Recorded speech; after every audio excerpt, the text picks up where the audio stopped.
One of our texts today is, of course, from Exodus. Remember this day on which you came out of Egypt, out of the house of slavery, because God brought you out from there by strength of hand. But there's also a warning in our responsive reading today. Never to allow gradually the traffic to smother with noise and fog the flowering of the Spirit. And in a way, that's actually a pretty telling passage. Because if I were not preaching today, I probably would have done what I usually do on a 3-day weekend. I would have gone up to visit my family in Maine. And if any of you have ever attempted a Memorial Day weekend drive up north, have you? Yes, a few of you have. Then you are aware of the challenges that await you.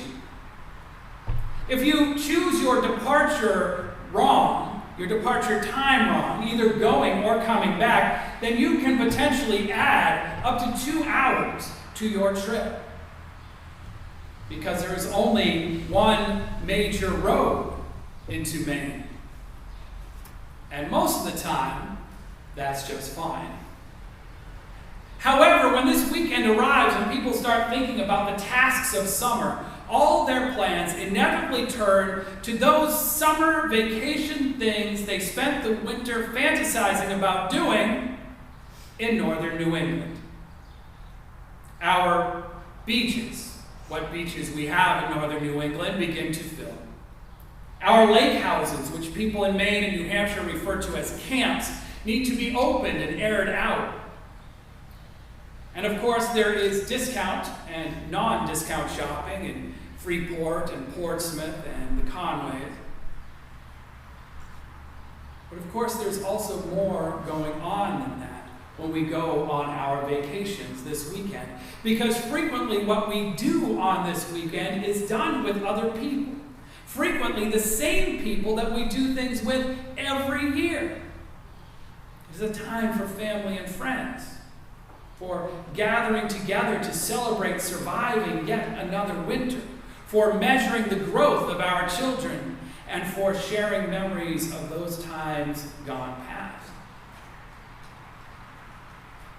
But that's not why Memorial Day weekend is called Memorial Day weekend.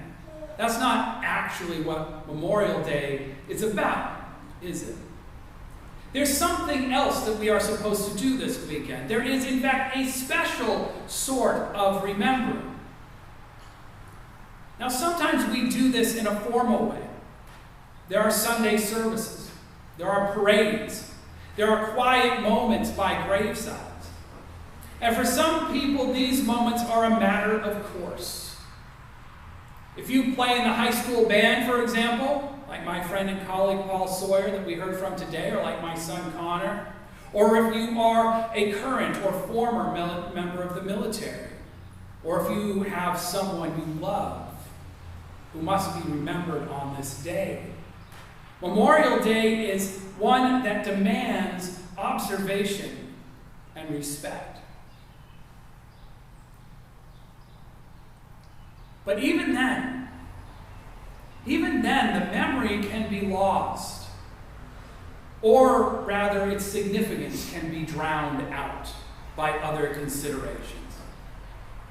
Paul Sawyer didn't at first understand the significance of what he was doing way back in high school. Each time, he said, the Legion commander would slip me a $10 bill, and that's about all that taps meant for me, for a while. It was easy to do, he tells us. It got me out of school, and I earned a little money.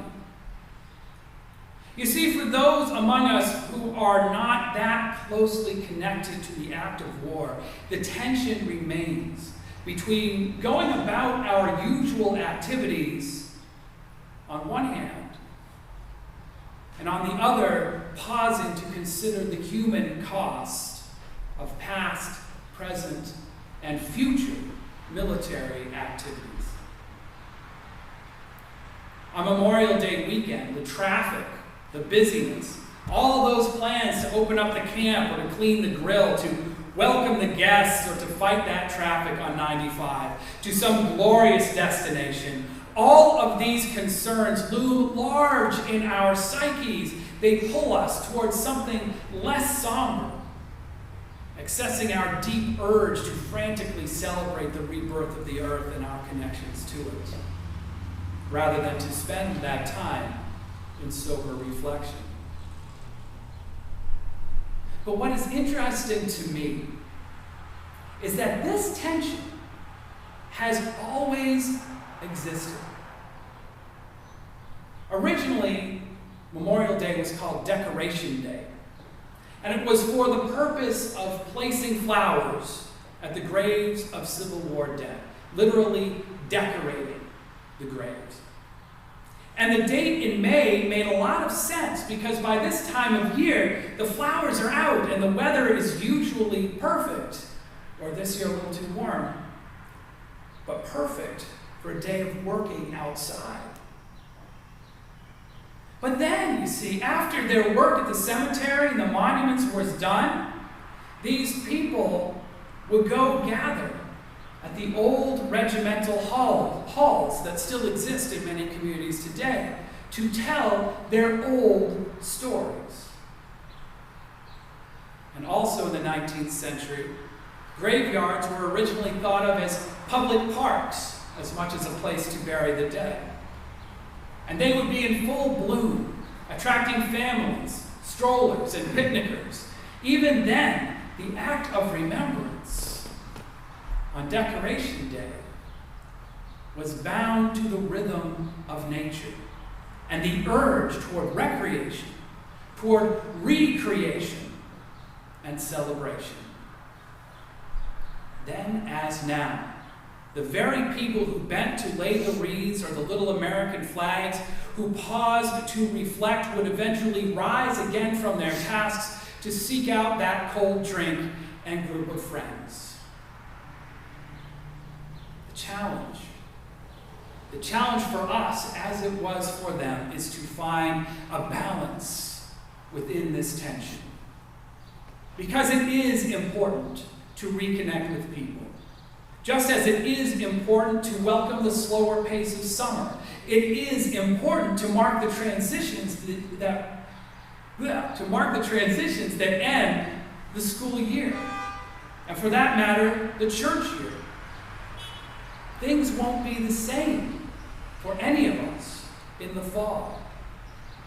And in the fall, as we turn our attention back to our more regular mundane tasks, what we do between now and Labor Day weekend will help to sustain us during those busier times. That said, we live in a nation. We live in a nation that has been in a perpetual state of conflict for some time. Every day we place the lives of a portion of our citizens at risk. We need, even in the midst of the excitement of a 3-day weekend with warm weather and the promise of the first parties of the season, we need to remember that war has a cost, the serious cost of young lives.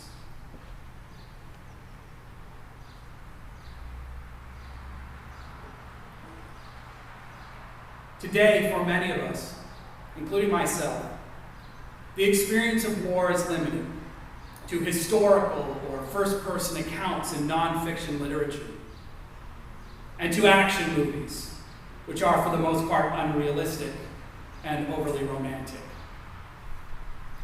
So a pause to honor the dead, to remember them, their deeds and their suffering, is an important antidote to a culture of self-promotion and self-satisfaction, a culture that too easily ignores the darker moments of history and the darker parts of human nature.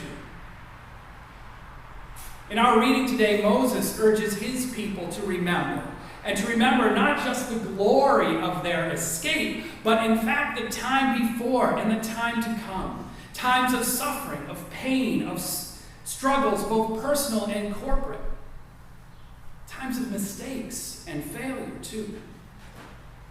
In the book of Exodus, Their story is in many ways just beginning. Moses is speaking to them about Passover, but it is before they cross the Red Sea. That song of Moses that we heard last week, those of you who were here, has yet to be sung. But already he is calling on his people to commit in a way that will make them remember the hard times while choosing to work for a better future together. Memorial Day asks us to remember in similar ways and to make that same commitment to work for a brighter future. And this is why we should all take that moment during this festive weekend to remember. We must not forget the realities of war. We must not forget the true cost of our human inability to get along and to live in peace. For when the parties stop, the work will continue toward a better and more just world. So let us remember. Let us remember our important moments as individuals, as a community, as a country. Moments of victory, moments of defeat, times when others have given up so much in the eternal hope that we as people can move on. Let's take a moment now in silence to think on these things.